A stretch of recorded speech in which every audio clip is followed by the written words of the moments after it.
Prime time bulletin में स्वागत है सभी दर्शकों का। ये डालते हैं एक नजर आज की प्रमुख खबरों पर। राजस्थान के जयपुर में 31 मार्च से 4 अप्रैल तक चलने वाली 17वीं पैरा एथलेटिक्स गेम्स प्रतियोगिता के लिए आज उत्तराखंड सीएम ने विधानसभा से हरी झंडी दिखाकर 24 दिव्यांग खिलाड़ियों के दल को रवाना किया।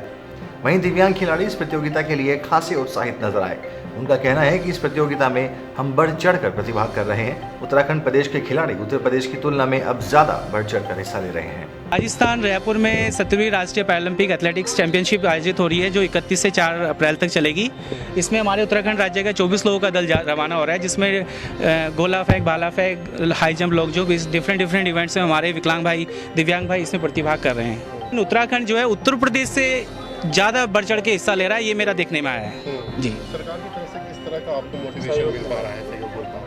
देखिए, हमने प्रपोजल दिया है सरकार को कि सर एक गेम ऑर्गेनाइज कराया जाए, राज्य पैरालंपिक खेल, तो इसके लिए सीएम साहब ने हामी भी भरी है। तो हमें उम्मीद है कि इसके लिए जल्दी खेल विभाग और हमारे नई सरकार जो गठित हुई है वो इस पे ज़रूर कोई जल्दी अच्छी से अच्छी कार्रवाई करेंगे। और हमारे दिव्यांग खिलाड़ी जो घरों में दम तोड़ रहे हैं वो बाहर आएंगे और अपनी प्रतिभा को दिखाएंगे, समाज की मुख्य धारा में जुड़ेंगे। वहीं सीएम त्रिवेंद्र रावत ने दिव्यांग खिलाड़ियों को शुभकामनाएं देते हुए कहा कि खिलाड़ियों का ये बहुत अच्छा प्रयास है और हमें आशा है कि वो वहाँ से अच्छा प्रदर्शन करके आएंगे। नहीं, मैंने दिव्यांगजनों को अपनी ओर से शुभकामनाएं दी हैं कि आप वहाँ से यश प्राप्त करके आएँ और उससे राज्य का भी यश बढ़ेगा। निश्चित रूप से एक बहुत अच्छा उन लोगों का ये प्रयास है और हमें मानते हैं कि नेचर ने जहाँ एक कमी रखी है तो कहीं ना कहीं नेचर उसकी सप्लीमेंट भी करती है, उसका पूरक जो क्षमता है वो उसको देती है और जब मौका मिलेगा तो उभर कर सामने आएगा। उत्तराखंड में हाशिए पर पहुंची बहुजन समाज पार्टी ने अपने संगठन में बड़ा फेरबदल किया है। भरगुराव रोशन को हटाकर रुड़की के चौधरी चरण सिंह को नया प्रदेश अध्यक्ष नियुक्त किया गया है। रुड़की पहुंचने पर नए प्रदेश अध्यक्ष का बसपा कार्यकर्ताओं ने फूल मालाओं से जोरदार स्वागत किया। इस दौरान नए प्रदेश अध्यक्ष चौधरी चरण सिंह ने कहा कि कांग्रेस और भाजपा ने हमेशा से ही लोगों को ठगने का काम किया है। चौधरी ने कहा कि पुराने कार्यकर्ताओं को पार्टी में वापस लाया जा रहा है। बसपा सभी को सम्मान देने का काम करेगी। बसपा को नई ऊंचाइयों को पहुंचाने का काम बसपा कार्यकर्ता करेंगे।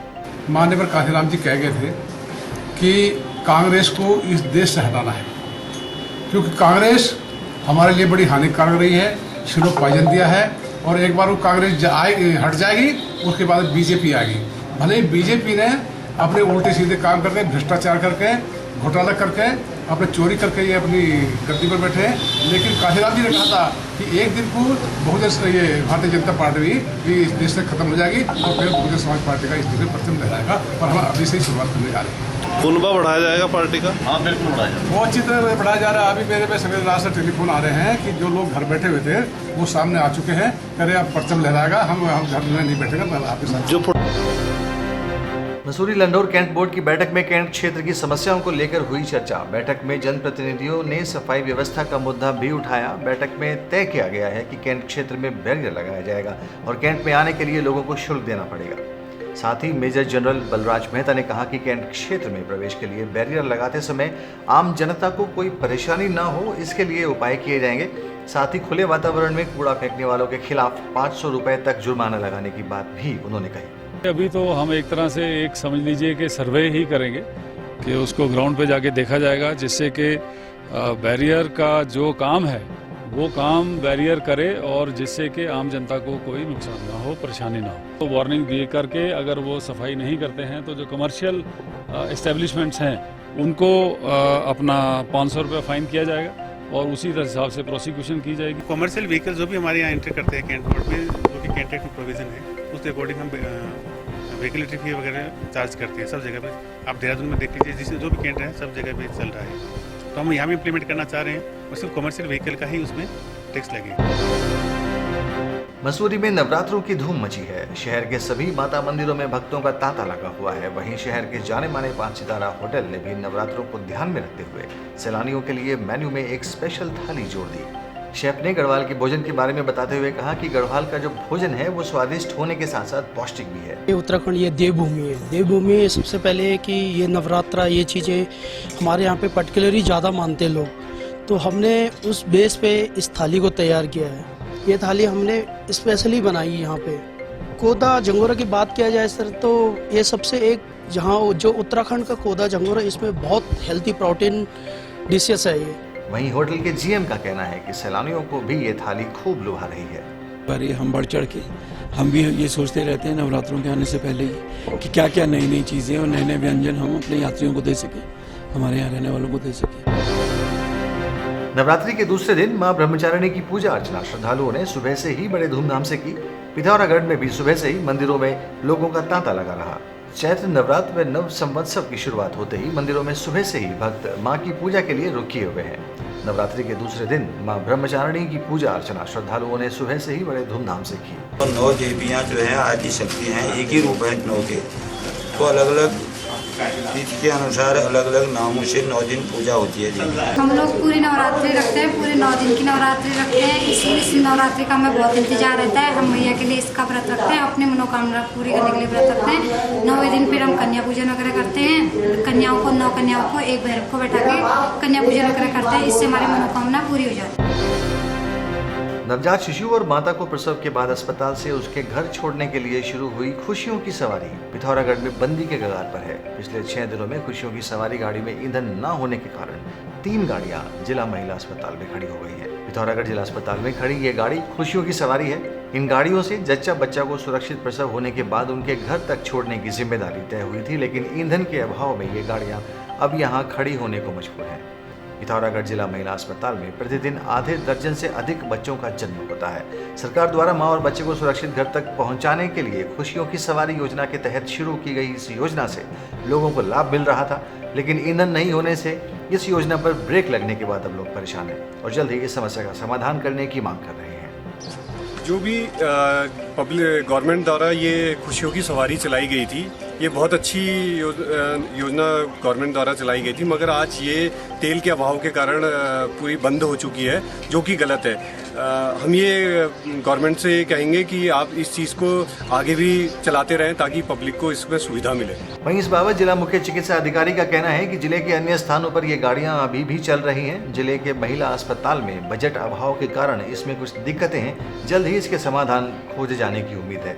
खुशियों की सवारी जनपद में तो काफ़ी जगह चल रही, हो सकता मुख्यालय में कहीं उनको तेल की शायद प्रॉब्लम है, तेल नहीं मिल पा रहा शायद उनको, इस वजह से शायद रुकी हो सकती है यहाँ की मुख्यालय की। शासन स्तर से हमारा उससे तो तेल तो वो खुद ही करते हैं, उपलब्ध खुद ही कराते हैं वो लोग। बजट की कमी हो सकती है कि बजट न रहा हो, बजट आ रहा होगा तो चल जाएगी। फिलहाल इस सरकारी योजना पर पिथौरागढ़ जिले में ब्रेक लगा हुआ है, लेकिन यह योजना दोबारा पटरी पर जल्द ही नजर आएगी और एक बार फिर खुशियों की गाड़ी आपको दोबारा दौड़ती हुई दिखेगी।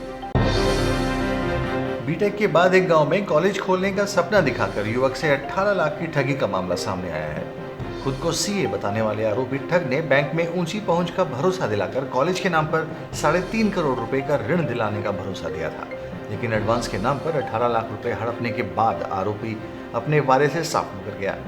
इतना ही नहीं, आरोपी पैसे लेने के बाद साफ मुकर गया और हैरत की बात यह है कि और भी कई लोगों को आरोपी ठग कर लाखों का चूना लगा चुका है, जिसकी शिकायत सभी पीड़ित लोगों ने हरिद्वार के एसपी देहात मणिकांत मिश्रा से की है। वर्मा शेरपुर गांव का निवासी है सर, ये अपने आप को इसने मुझे सीए बताया कि मैं सीए हूँ और तुम्हारी फर्म रजिस्टर करा दूंगा और तुम्हें 3.5 करोड़ रुपए का लोन भी करा दूंगा। तो हमने इससे जांच पड़ताल के बाद इन्होंने पूछा, मतलब कि इन्होंने बोला कि तुम मुझे इसका 10% कमीशन दो।